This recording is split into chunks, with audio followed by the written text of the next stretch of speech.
Hi, this is Jim Reavis, CEO of Cloud Security Alliance, and welcome to Cloud Threats and Vulnerabilities Summit 2025. It's my privilege and honor to kick this off. We've got so many of my colleagues that are going to be presenting here. We're covering a lot of great content. Threats and Vulnerabilities has been one of our most popular events over the years. And certainly it's because this is so dynamic and we're seeing so many different changes. And what I really like about this particular event and the sessions is just the diversity of the people that we have. I know after I'm speaking, Bob Flores, who was former CTO at the CIA and a person who's just had a very diverse and interesting background in understanding the technology out there and what's needed and what's coming. He's going to have some great perspectives. And then just some of my really good friends within the tech industry and cybersecurity, a lot of end users. And we're really trying to cover threats and vulnerabilities from multiple perspectives. So there's just the fact that technology is always going to have vulnerabilities within it, and those vulnerabilities based on context can provide more significant or less significant threats to any type of an organization. We certainly know that the way in which we are going to respond is going to change and evolve. We can see that there's going to be a lot of automation, a lot of different things that are going to impact how our threats and vulnerabilities are, how we view those, and how we understand that, how we make that part of our overall organization's risk management posture, and just, again, how we are best suited to deal with it.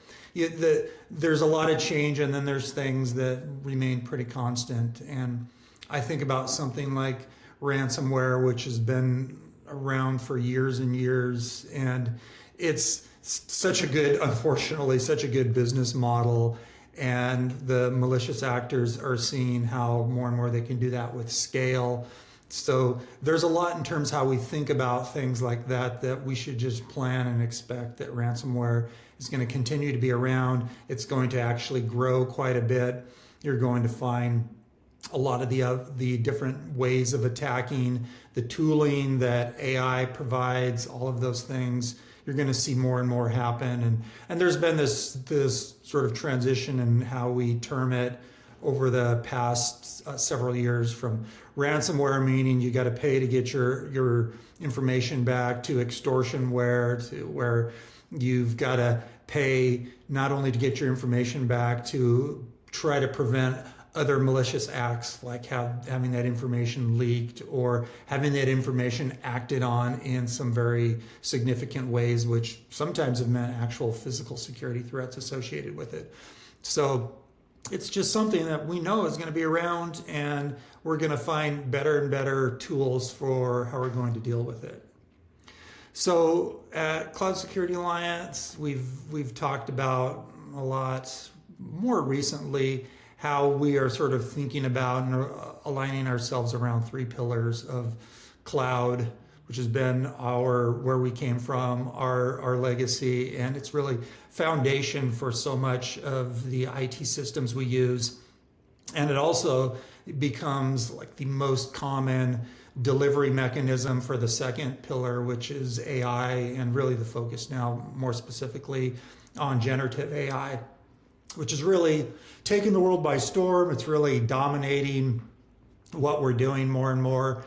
And this idea of being able to create and develop like large amounts of code in just a few minutes or seconds, that's changing a lot of the attack vectors. It's changing a lot of the protect vectors as well. So you think about AI, that's this second pillar, which I'll dive into just for a few minutes more. And then our third pillar is zero trust. So as I'm recording this, zero trust is something that was actually mentioned in what they're calling the FedRAMP 20X, this new relaunch. And so this is intended to be one of the security indicators for if an organization that is providing a cloud service to the US federal government is doing a good job. So it's kind of interesting. Zero trust is something that's been around for a long time. It's evolved to the point where we had a executive order around it and a lot of work. CSA has done a lot of work. We did a lot of work in conjunction with CISA and the US government on zero trust. But it's not in FedRAMP, and it's not in the NIST 800-53, which is kind of interesting. And so what FedRAMP announced is they're actually making that one of the key security indicators. And we're talking about merging these different worlds together.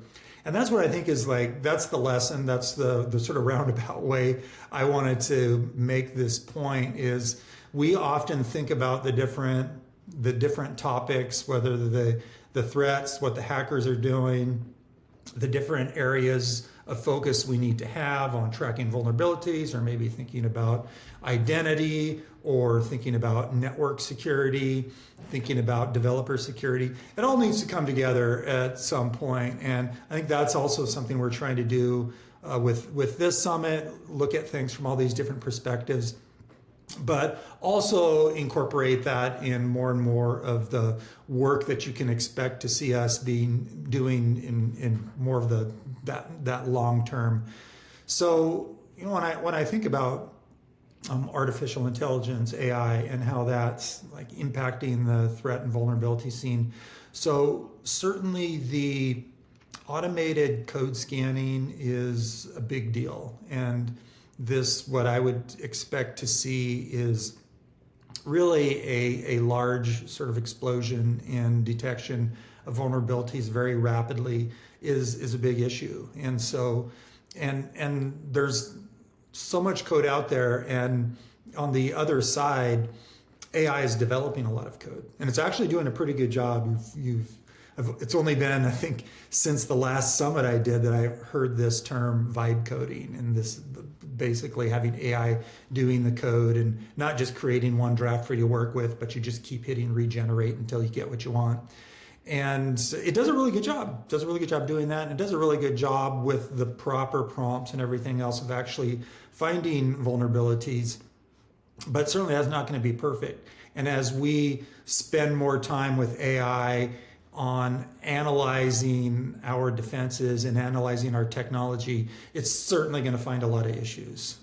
So that's really something that I think about, that AI is going to find vulnerabilities. If we're very proactive, it's going to help us patch those quicker. But if we're not, it's going to find a lot of things that can be exploited.